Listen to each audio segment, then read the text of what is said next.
होते हुए बंगाल को एक इस्लामिक राष्ट्र बना लेंगे, ये बहुत दूर की कह सकते हैं कौड़ी है और ये कर नहीं पाएंगे वो। कहीं अफगानिस्तान या कहीं सीरिया का या फिर कहीं पाकिस्तान का वीडियो है। मतलब कहना मुश्किल था कि इस तरीके की कानून व्यवस्था को ताक पर रखकर ये लोग अपने से ही निर्णायक बनकर निर्णय दे रहे हैं, कोर्ट में फैसला सुना रहे हैं, इनकी अपनी अदालत चल रही है। ये मतलब आश्चर्य की बात थी। और वो मार इसलिए रहे थे क्योंकि वो बताना चाह रहे थे कि लड़का लड़की जिनको मारा जा रहा था उनका कैरेक्टर खराब है, तो वो सजा दे रहे हैं और उनकी सजा दे रहे होंगे। अभी जो लास्ट वीडियो आपने दिखाया उसमें आपको लगता है कि कितना आउटस्कट एरिया है, कोई पिछड़ा एरिया है जहाँ पे बांध कर इस तरीके से मारा जा रहा है।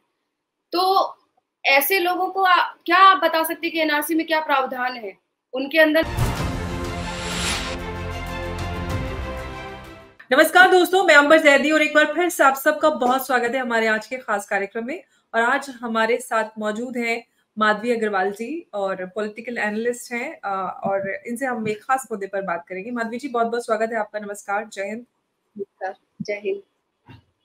माधवी जी, वेस्ट बंगाल में सिर्फ पिछले 2-4 दिन से नहीं बल्कि अगर हम बात करें 2012 से वायलेंस लगातार एक चर्चा का विषय बना हुआ है। ममता जी के राज में लगातार इस तरह की वीडियोस सामने आती है। हमने देखा 4 दिन पहले एक वीडियो सामने आती है जहां पर एक महिला और एक पुरुष को बिल्कुल अफगानिस्तान या पाकिस्तान की तरह भीड़ तंत्र उनको मार कूट रही थी और कोई पूछने वाला नहीं था और इनफैक्ट लोग वीडियोस भी बना रहे थे। अभी उसको 4 दिन नहीं गुजरे थे, एक और वीडियो आ गया और इस वीडियो में भी वही बंदा है सामने जो जेसीबी या फिर बोले तजमुल जिसका नाम है और जो टीएमसी से जुड़ा है, ये गुंडा है जिस तरह से महिला को पीटा है। ये वीडियो मैं आपको दिखा देती हूँ क्योंकि शुभेंदु अधिकारी जी ने वीडियो ट्वीट भी किया है।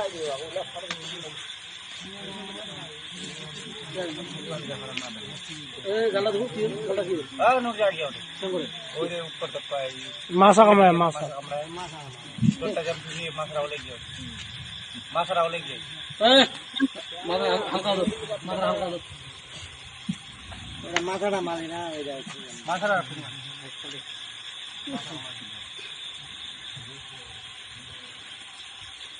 তুই তো টাকা চাচ্ছিলি কি বলতো নেপাল বার্তা না জাহাঙ্গীর জাহাঙ্গীর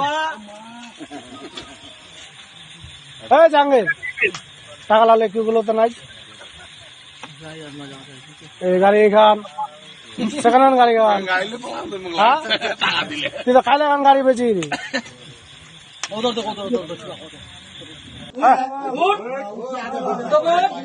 ওরা কে তো হতে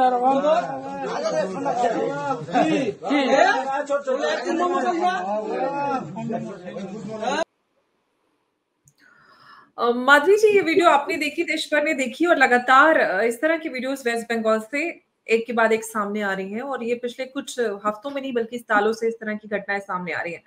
क्या ऐसा है कि सिचुएशन वेस्ट बंगाल में ममता दीदी के हाथ से निकल गई है और एक जो भीड़ तंत्र है, और जबकि इनफैक्ट बोले टीएमसी के एक जो विधायक है उन्होंने तो बोला कि इस्लाम के राष्ट्र में इस तरह की चीजें हो सकती हैं और वो जो महिला जिसके साथ पिछले वीडियो में हिंसा हुई उसका कैरेक्टर अच्छा नहीं था, तो क्या ये समझा जाए कि सिचुएशन ममता दीदी के हाथ से निकल गई है या ये सारी चीजें जानबूझकर होने दी जा रही हैं क्योंकि ये वोट बैंक को नाराज नहीं करने देना चाहते हैं? देखिए अंबर जी, जैसा कि सामने वीडियो में दिखाई दे रहा है प्रत्यक्ष रूप से कि ये लोग जो है वो समाज के या वो जो खास करके उस समुदाय के जहाँ से ये लोग बिलोंग करते हैं वहाँ की ठेकेदारी दिखा रहे हैं, अपने ठेकेदार बन गए हैं और वो लोग अपने से निर्णय ले रहे हैं कि किसका कैरेक्टर अच्छा है, किसका कैरेक्टर खराब है, किसकी क्या गलती है और किसको कैसी सजा देनी चाहिए। तो निश्चित रूप से ये जो लड़की को जिस तरीके से मारा गया, पूरे देश में ये वीडियो देखने के बाद एक तरीके से मतलब पूरे दिल को कचोटने वाला वीडियो है और मेरे ख्याल से इसकी पूरे देश भर में चर्चा हुई और लोगों ने ये देखकर ताज्जुब किया कि वाकई में पश्चिम बंगाल जो भारत के अंदर में है, हमारा एक राज्य जहाँ पे एक महिला मुख्यमंत्री है, ये वहां का वीडियो है या कहीं अफगानिस्तान या कहीं सीरिया का या फिर कहीं पाकिस्तान का वीडियो है। मतलब कहना मुश्किल था कि इस तरीके की कानून व्यवस्था को ताक पर रखकर ये लोग अपने से ही निर्णायक बनकर निर्णय दे रहे हैं, कोर्ट में फैसला सुना रहे हैं, इनकी अपनी अदालत चल रही है। ये मतलब आश्चर्य की बात थी। और वो मार इसलिए रहे थे क्योंकि वो बताना चाह रहे थे कि लड़का लड़की जिनको मारा जा रहा था उनका कैरेक्टर खराब है, तो वो सजा दे रहे हैं। और उनकी सजा का आप देखिए तरीका क्या है कि रास्ते के अंदर बीचों बीच भीड़ के अंदर उन दोनों लोगों को मारा जा रहा है, पीटा जा रहा है, लड़का और लड़की को। और वो भी कौन? जो टीएमसी से बिलोंग करते, टीएमसी के लीडर हैं, बाकायदा टीएमसी के लीडर हैं। तो ये कहा जा सकता है कि कल को ऐसा भी होगा कि चोरी करने पर हाथ काट दिया जा रहा है। कल को ये भी हो सकता है, पश्चिम बंगाल में देखने को मिल सकता है कि किसी के कैरेक्टर के ऊपर पे उंगली उठाकर उनको जो है वो पत्थर मारने वाली जो सजा होती है आप लोगों के मतलब जो सरिया कानून में होती है कि वो पत्थर, उसको क्या बोलते हैं मुझे एग्जैक्ट वर्ड याद नहीं है, सरिया में जो होता है कि पत्थर मार मार के जान से मार दिया जाता है। कल को ये भी देखा जा सकता है, हाँ, कल को ये भी देखा जा सकता है, हाँ, कि चोरी करने वाले का हाथ काट दिया गया, करेक्टर पे जिसके संदेह हुआ उसको पत्थरों से मार मार के उसको मार दिया गया जान से, या किसी ने किसी का मर्डर किया तो उसको उसका सर कलम कर दिया गया।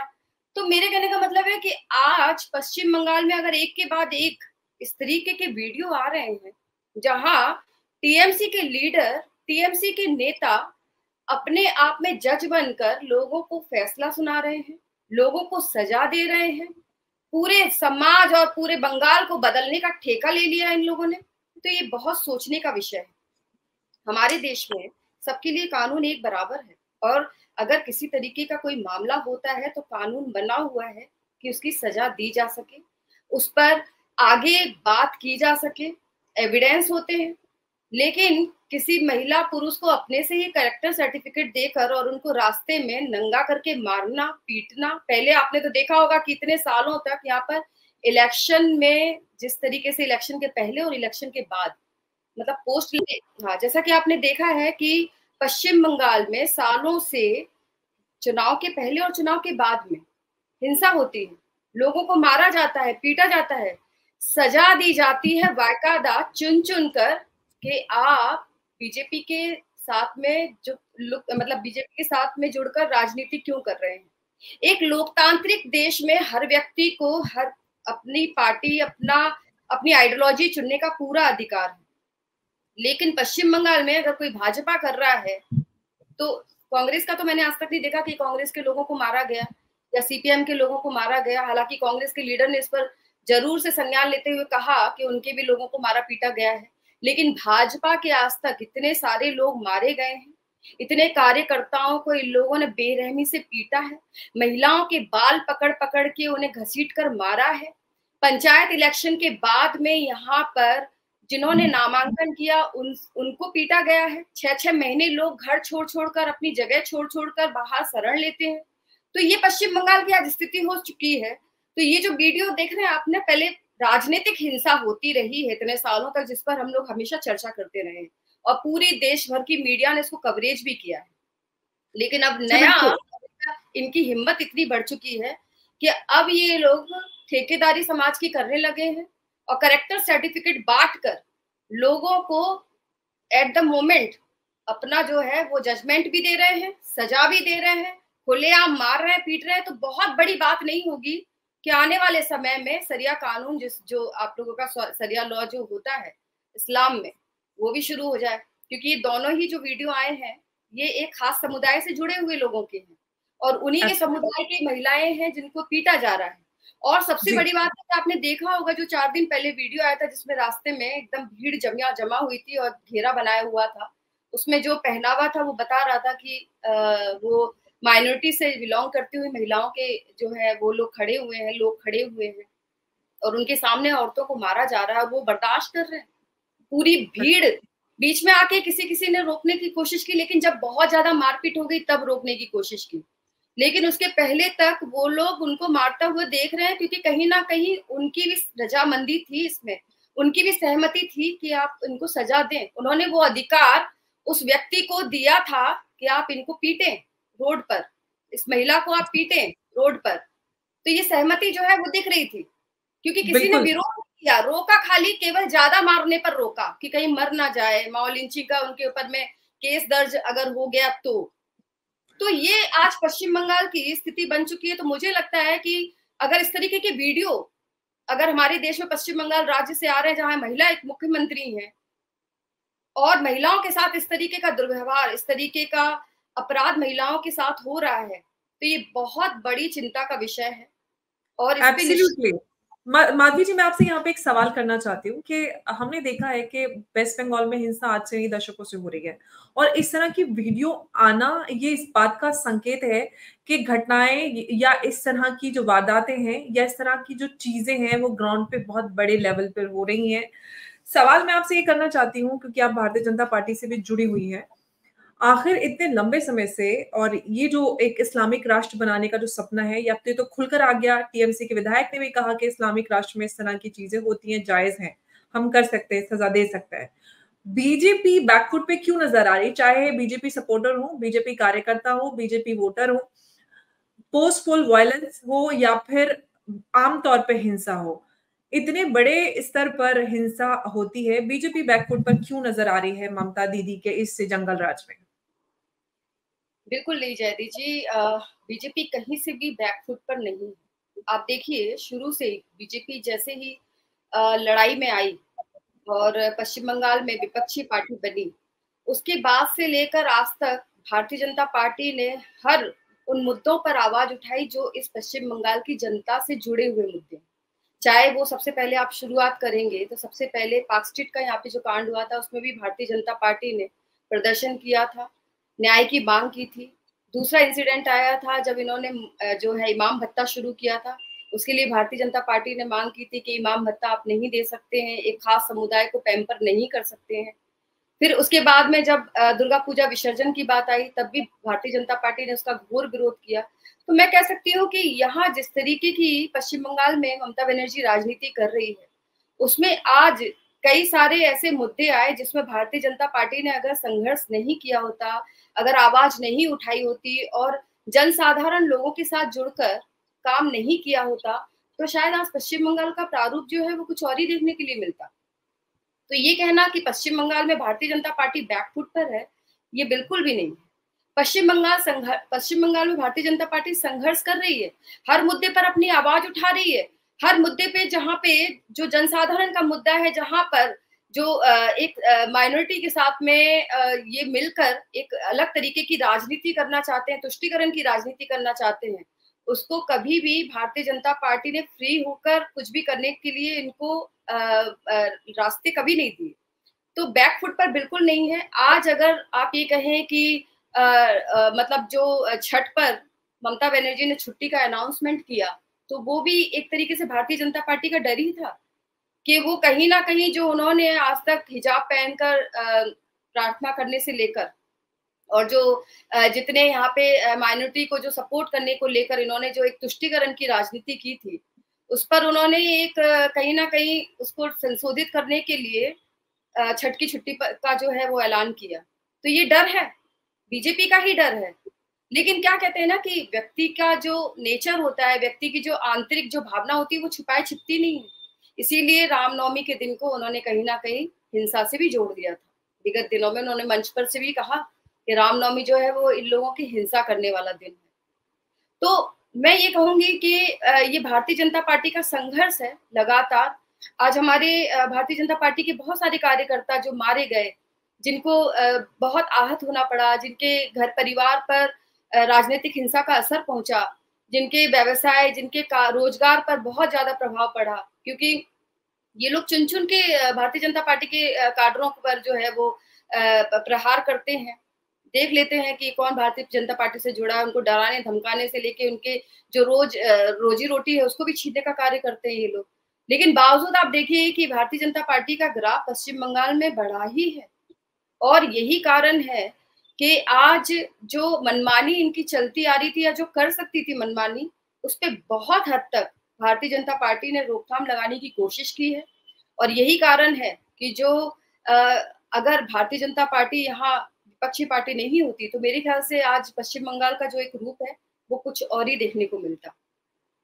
जी, माधवी जी, जिस तरह से वेस्ट बंगाल में जिस स्तर पे तुष्टीकरण की राजनीति होती है, यहाँ तक कि इतना है कि अब सड़कों पर हिसाब किताब और न्याय होने लगा है, वो भी शरिया अदालत लग गई है। सड़कों पर महिलाओं को पीटा जा रहा है, मारा जा रहा है, उनका कैरेक्टर असैसिनेशन हो रहा है। यहाँ तक कि हम देखें कि जो घुसपैठिए हैं उनको भी घुसाया जा रहा है, वोट बैंक बनाई जा रही है, उनके कागजात बनाए जा रहे हैं। जिस स्तर पर ये सारा काम हो रहा है उसको देखते हुए तो ये लगता है कि वेस्ट बंगाल, और जिस तरह से टीएमसी विधायक ने भी बोला कि इस्लामिक राष्ट्र, तो इस्लामिक राष्ट्र बंगाल तो हो ही गया है। अब भारत को भी धीरे धीरे इस्लामिक राष्ट्र बनाने का यही एक पूरे, अगर हम इंडिया अलायंस की बात करें तो ये सपना है। एक कहावत है कि स्टेट से बड़ा, सरकार से बड़ा कोई गुंडा नहीं होता। अगर ये सब कुछ हो रहा है तो मतलब ये है कि इसको सत्ता का समर्थन है, और जो भी गुंडे इस तरह की गुंडागर्दी महिलाओं के साथ कर रहे हैं उनको कहीं ना कहीं राजनीतिक शरण हासिल है। ये समझा जाए कि सरकार की शय पे सारी चीजें हो रही हैं। देखिए जयदी जी, बात ऐसी है कि ये वो लोग हैं जो इस तरीके की जो हिंसा कर रहे हैं, जो अपने से सरिया कानून को जो है यहाँ पे लागू करने का प्रयास कर रहे हैं, और उस कानून के तहत कार्रवाई शुरू भी कर दी है लोगों ने। ये तो कुछ वीडियो है जो हमारे सामने आ गए, क्या पता अंदरूनी एरियाज में किस तरीके की चीजें हो रही होंगी, क्योंकि आपको पता है कि संदेश खाली जैसी घटनाएं होती हैं, या जब यहाँ पर कोई हिंसक घटना होती है या सांप्रदायिक हिंसा होती है, तो वहां पर मीडिया, कैमरा सब कुछ रोक दिया जाता है। ना तो कोई प्रतिनिधि मंडल वहां जा सकता है, ना महिला आयोग वहां पहुंच पाती है, और ना ही वहां पर मीडिया के कैमरे पहुंच पाते हैं। तो ये तो हम लोग हमेशा देखते हैं कि वहां पे एकदम बंद कर दिया जाता है। लेकिन फिर भी कुछ वीडियोस जो आए हैं, संदेश खाली वाला मामला अगर आप देख लें तो बहुत सालों से दबा हुआ था, जिसको बाद में इन्होंने राजनीति से जोड़कर ये कहा कि भाजपा ने करवाया है, जबकि ये भी एक गलत बात थी। सैकड़ों महिलाओं ने आके, जो प्रतिनिधि मंडल पहुंचे थे वहां पर, जो वहां पर ह्यूमन राइट्स के लोग पहुंचे थे, उन लोगों को बहुत अच्छी तरीके से विस्तार पूर्वक महिलाओं ने सारी बातें बताई थी कि किस तरीके से उनके साथ में इतने सालों से शोषण हो रहा है, लेकिन उन्होंने उसको दबाने के लिए भाजपा के साथ जोड़ दिया। तो ये मैं कह सकती हूँ कि ये कहना अभी कि ये अपनी मनमानी करते हुए बंगाल को एक इस्लामिक राष्ट्र बना लेंगे, ये बहुत दूर की कह सकते हैं कौड़ी है, और ये कर नहीं पाएंगे वो। भारतीय जनता पार्टी जब तक केंद्र में है तो ये सपना इनका कभी पूरा नहीं होगा। लेकिन हाँ, मैं पहली लाइन के साथ में फिर वापस जुड़ती हूँ कि ये जो लोग जो सरिया कानून यहाँ चला रहे हैं, जो इसका इम्प्लीमेंट शुरू हो गया है, जो अब धीरे धीरे दिखने लगा है, जिसकी तादाद बहुत ज्यादा होगी लेकिन वीडियो बहुत कम आ रहे हैं, और वो धीरे धीरे मेरे ख्याल से और आने लगेंगे। तो ये वो लोग हैं जो घुसपैठी है। ये भारत के मुसलमान भी नहीं है, ये भारत के मुस्लिम नहीं है, और ये बंगाल के लोग भी नहीं है। सबसे बड़ी बात मैं आपको बता दूं, ये वो लोग हैं जिन लोगों का विरोध ममता बनर्जी 2005 में कर चुकी है। ये वो लोग, जब उन्होंने संसद में ये बात उठाई थी कि घुसपैठियों को रोकना चाहिए, और उन्होंने स्पीकर के चेहरे पर कागज फेंक दिए थे। सीपीएम किस तरीके से लोगों को जिस तरीके से वोटर आईडी बना के दे रही है उसका विरोध कर रही थी वो, ये वही लोग हैं। लेकिन अफसोस इस बात का है कि जिस चीज का विरोध ममता बनर्जी ने किया था कभी दूसरे दल के लिए, आज वही काम वो कर रही हैं। और बंगाल की सुरक्षा, बंगाल की अस्मिता, बंगाल के सम्मान के साथ खेल जो हो रहा है वो यही लोग कर रहे हैं। ना तो ये भारत के मुस्लिम लोग हैं और ना ही ये बंगाल के बंगाली लोग हैं। ये वही लोग हैं जिनको इतने वर्षों से लोगों ने यहाँ बसाया है, जिन्हें वोटर आईडी रातों रात मिली है, जिन्हें आइडेंटिटी दे दी गई है, जिन्हें वोट बैंक बनाया गया है, वो आज पश्चिम बंगाल के जड़ों को खोद रहे हैं। तो यही वजह थी कि ममता दीदी एनआरसी को लेकर कहती हैं कि अगर एनआरसी लागू हुई तो गृह युद्ध हो जाएगा वेस्ट बंगाल में, कभी भी नहीं होने दूंगी, चाहे मैं मर जाऊंगी। तो वोट बैंक की राजनीति सारी है, और इसीलिए वेस्ट बंगाल में जो कुछ भी हो रहा है वो कहीं ना कहीं उसको सत्ता समर्थन हासिल है। लेकिन माधवी जी, हम एक दशक से ज्यादा का इतिहास अगर हम देखें वेस्ट बंगाल का, वहां पर जिस तरह से और जिस स्तर पे हिंसाएं हो रही हैं महिलाओं के खिलाफ, और जिस तरह से कानून का उल्लंघन हो रहा है, उसको देखते हुए आपको नहीं लगता कि वेस्ट बंगाल में कहीं ना कहीं केंद्र को इंटरवीन करने की जरूरत है? क्योंकि ये ना सिर्फ वेस्ट बंगाल बल्कि पूरे देश के भविष्य का सवाल है, क्योंकि एक देश की राष्ट्रीय सुरक्षा का मसला बनता जा रहा है। जिस तरह से हम, इनफैक्ट मैं दिल्ली को मैं इस बात से जोड़ना चाहती हूँ, दिल्ली में भी जितने इस तरह की घुसपैठियों को बसाया गया, और दिल्ली में बहुत सारी जो हिंसाएं हुई है उनमें ये जो कहीं ना कहीं बांग्लादेशी इलीगल इमिग्रेंट्स हैं, जो घुसपैठी हैं, वो शामिल होते हैं, जो अपने आप को बंगाली बताकर दिल्ली में रहते हैं और काम भी करते हैं, जॉब्स भी लेते हैं, पैसा भी कमाते हैं और वायलेंस भी करते हैं और हर तरह के जो भी जुर्म होते हैं उसमें शामिल होते हैं। तो ये सारी चीजें, वेस्ट बंगाल एक एंट्री पास हो गया, उससे पूरे देश में ये फैल रहे हैं। क्यों ना केंद्र सरकार इस पर कोई कदम उठाती है? देखिए, केंद्र सरकार हमेशा से इन सब बातों को लेकर मुखर रही है और नीति भी उन्होंने बनाई है।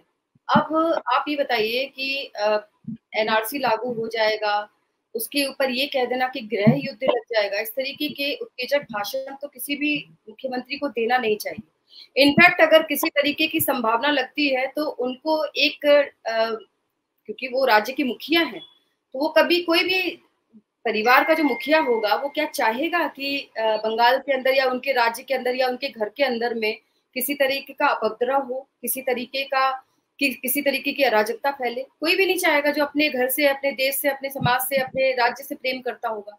लेकिन मुख्यमंत्री होने के बाद भी वो इस तरीके के उत्तेजक भाषण, उत्तेजक शब्दों का इस्तेमाल करते कि गृह युद्ध लग जाएगा।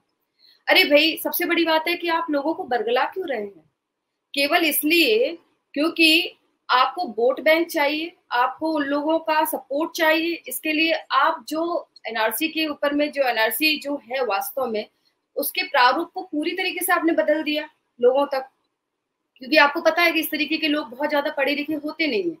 अब आप देखिए कि जिन लोगों को मारा पीटा जा रहा है, आप देख रहे होंगे अभी जो लास्ट वीडियो आपने दिखाया, उसमें आपको लगता है कि कितना आउटस्कट एरिया है, कोई पिछड़ा एरिया है जहाँ पे माँ बांध कर इस तरीके से मारा जा रहा है। तो ऐसे लोगों को क्या आप बता सकते हैं कि एनआरसी में क्या प्रावधान है? उनके अंदर में किन लोगों को अलाउ किया जा रहा है, किनको?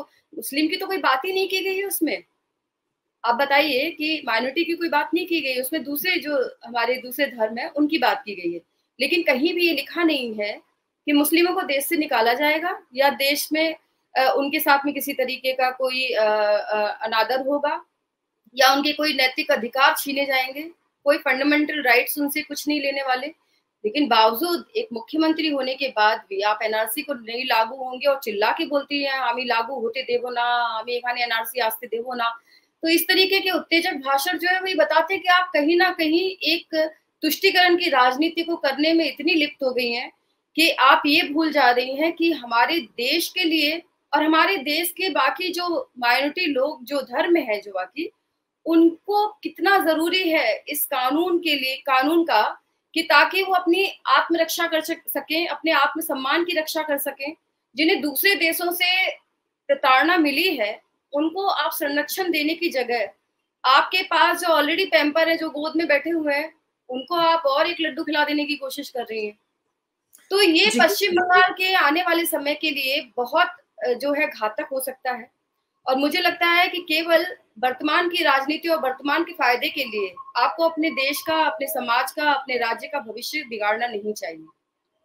जी बिल्कुल, आपने बहुत सटीक और बहुत सही बात की है कि राजनीति तो होती रहेगी और राजनीति करने के लिए आपके पास बहुत सारे मुद्दे हो सकते हैं, लेकिन राष्ट्रीय सुरक्षा के साथ कॉम्प्रोमाइज करना ये बहुत बड़ी बात है और राष्ट्रीय सुरक्षा के साथ कॉम्प्रोमाइज किसी भी स्थिति में, किसी भी हालात में नहीं होना चाहिए। लेकिन जो वेस्ट बंगाल में स्थिति बनती जा रही है, कहीं ना कहीं ऐसा लग रहा है या तो जो स्थिति है ममता दीदी के हाथ से निकल गई है या फिर इस सब को होते देना उनका एक उद्देश्य है।